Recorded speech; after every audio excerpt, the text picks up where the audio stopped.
I want to share a video with you how by surprise I came across a solar farm being built in my community. And I'm in an Amish community, and it was just an eye shocker for me. But I want to share first why I love living here, and what are the things I love to see, and why I love not just being in the country, but being amongst the Amish.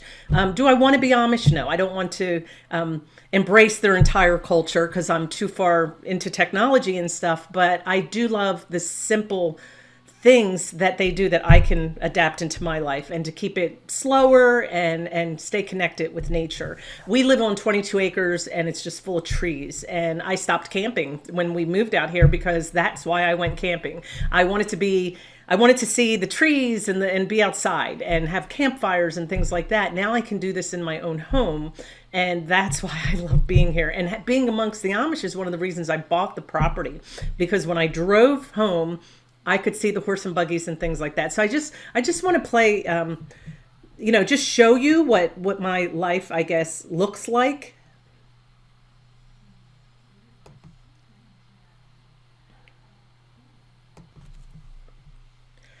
Some of the pictures that I'm getting ready to share with you are just some of the different video that I've taken throughout the past year.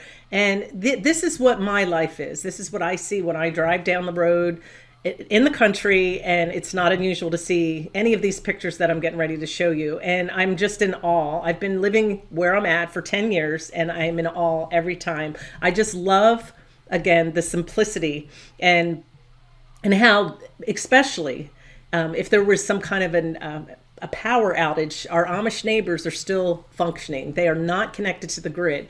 And I've made another video about that. You can see it right up top, how that works. A lot of people think that they're against electricity. They're not against it. They just don't want to be connected. They don't want to be committed and be connected to the government, because they want to be independent and take care of themselves. And there's a lot to be said for that. Not only do I enjoy seeing the buggies and the horse and buggies on the road, but just going past the farmhouses, you can always tell which homes are owned by the Amish or Mennonite. I use that collectively. We do have many Mennonite families in our area, and I don't want to discount that. And actually, I'm going to get ready. I'm working on a video to share with you the difference between the Amish and the Mennonite. But in general, there's a lot. They both share a simple life. One just tends to have more privileges, or more. They're allowed to use more of the technology that we use than the other. That's basically the difference.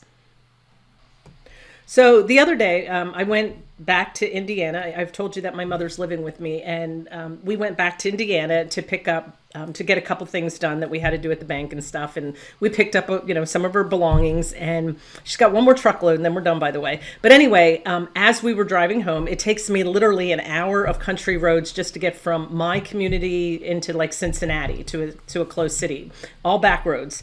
And here we are driving around one of my favorite back roads. I love going this way because it is all back roads. It takes a little longer, but I just love it. And it's all country. And as we're going, lo and behold, I look out the window and I go, what is that? Like we saw, I'm going to show you in a minute, but we saw all these metal pieces and everything. And I'm like, what is that? And the first thing I'm thinking, is this a new way to, irrigate the farmland? But I'm like, oh my gosh, this is crazy how much it is. And all of a sudden it hit me. I started looking closer, and I could see little flaps on there. And I thought, these are for solar panels. And I have personally never seen a solar panel farm. I've seen windmill farms down near Texas in that area, but I've never literally seen a solar power farm. And I'm not kidding. It went on for hundreds of miles along this road, and my heart was just broken. I know that this is supposed to be a better way to have energy, and I still have mixed feelings on it. We have always tried to have energy from different sources in our house. Like if the electric goes out, we still have a wood burning stove, we still have propane. So my husband's even going to put a panel out just to keep a refrigerator running, but we're not going to do the whole house. That's what I always thought of as solar, that you put it on your roof and each individual home gets it.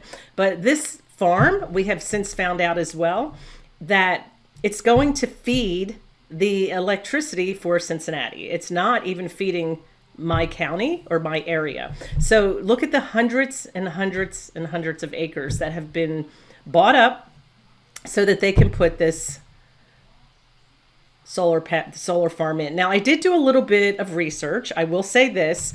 I wasn't thinking, oh no, the cattle have nowhere to go, because I think our culture, our government is trying to get rid of meat. But if not, I did do a little bit of research. And when you have a solar panel, it's called photovoltaic PV solar panels, okay? And that just means generating electricity using solar panels. But there's another term that I found, and it's called agrivoltaics. And I'm like, what does that mean? And what it is they build the solar panel farm. This one's still in progress. It's still under construction. And they allow the cattle to live on the land with them. So your cattle will be living, you know, just kind of weaving in and out between all the solar panels and still grazing. Interesting, a very interesting concept. Is it practical? Probably, but is it beautiful to look at? For me, no. Again, I may come around. You know, I'm one of those people that didn't want a cell phone right away, so I'm trying to be open about it. But this is what's coming. And again, what do you think? What do you think about this? Are you pro everything electric, you know, solar panels, or do you feel like, you know, you just want to go with technology, or do we preserve our view? All right. Thank you for watching. If you liked what you saw, you have any opinions, please put them below. I'd be happy to hear them. And I'll see you on the next video. And I'll try not to be so sad.